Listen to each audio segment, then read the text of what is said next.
Hi, this is Tom Pope with Glenn Greenwich, once again from Community and Social Change Radio. Now, today's topic, let's think about what happened a few weeks ago when some people in Queens had flooded basements, floods in the street. Is this going to be the norm? How are we going to deal with this in the future? Beyond that, is this just the beginning of the worries of a major tidal surge? I want to show you the cover of a book by Kim Stanley Robinson, a science fiction author that shows a community of Manhattan that is trying to cope with tidal surge. Notice, in Manhattan, no longer streets, we have canals. We have sky bridges on the buildings that link buildings. Is this in our forecast? With that in mind, what can we do? Well, one interesting piece of information actually was done in Queens by McNeil Park, which is virtually opposite to LaGuardia Airport in northern Queens.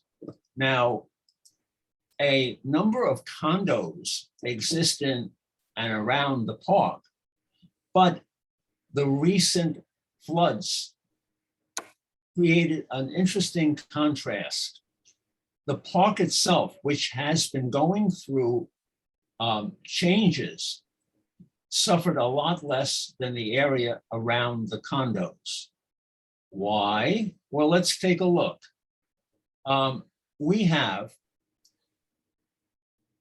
the condos on either side had visible erosion. They had fencing that collapsed into the bay.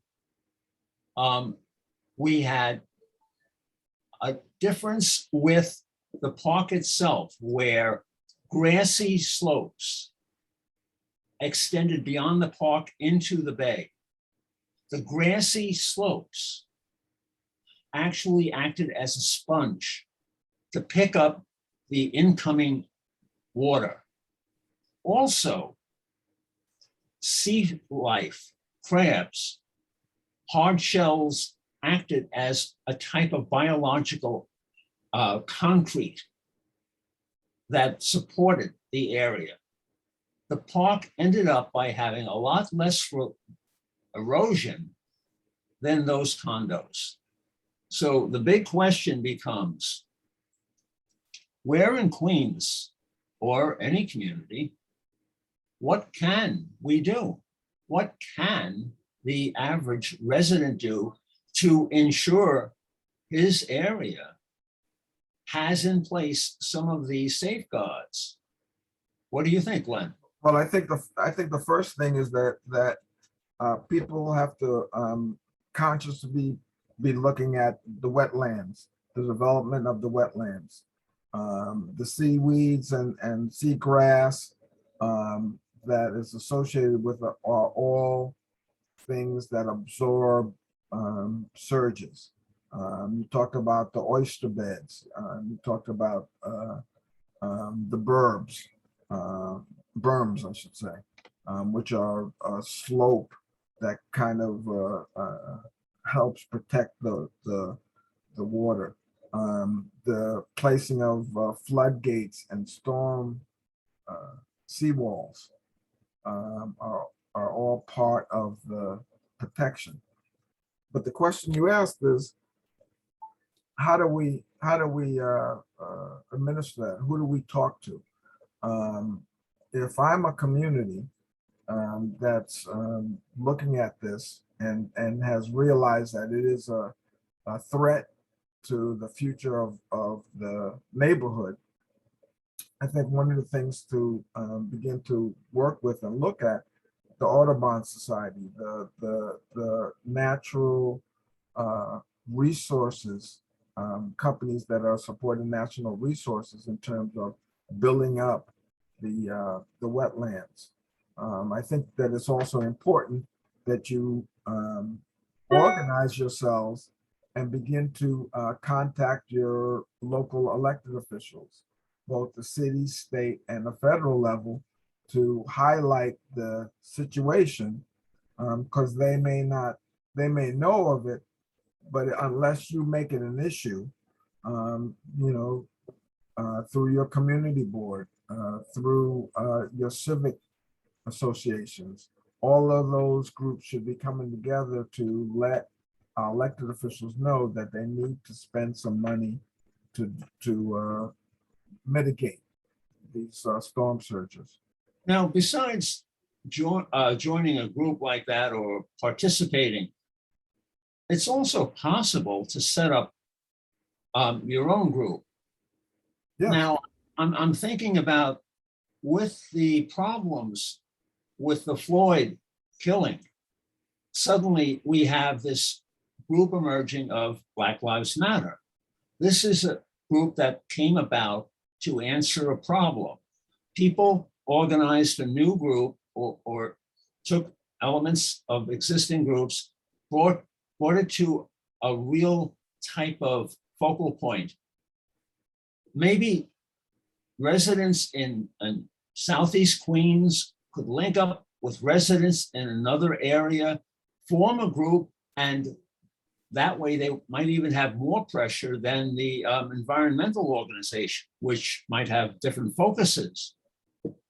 Well, I think both are necessary, because you want to pull in the environmental folks, but you also want to activate your elected officials and let them know, put them on record that they need to be working towards a solution. And the best way to do that is have some open discussions around it with the community boards and civic groups. Don't we have a problem that to try to influence the local leaders, assembly, council, state senate, those are people who are being influenced by the real estate community, the same type of community that did not put these safeguards in place in those condos around McNeil Park. Now, they're not interested in spending money in that area. How can we influence the local leaders to turn their back or turn away from those real estate interests and think about the community? Well, I think the catastrophe in Florida, where the building collapsed because of poor maintenance, it addresses the infrastructure issues and the conflict of interest in terms of developers developing to maximize their profit or developing to the safety of the people.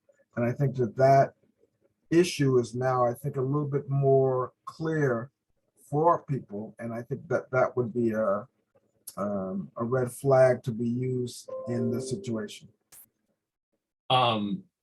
So actually, what do you think, you the viewer, how would you participate? What should be done in the local community? How could you reach out to people that you know? Where would you go? How serious is this as a problem? Give us your thoughts. Yes, we'd love to hear from you. Anything in conclusion? Let's hear from you. Let's see how big a deal it is, because I think it is a big deal. Visit us on our Facebook page, Community and Social Change.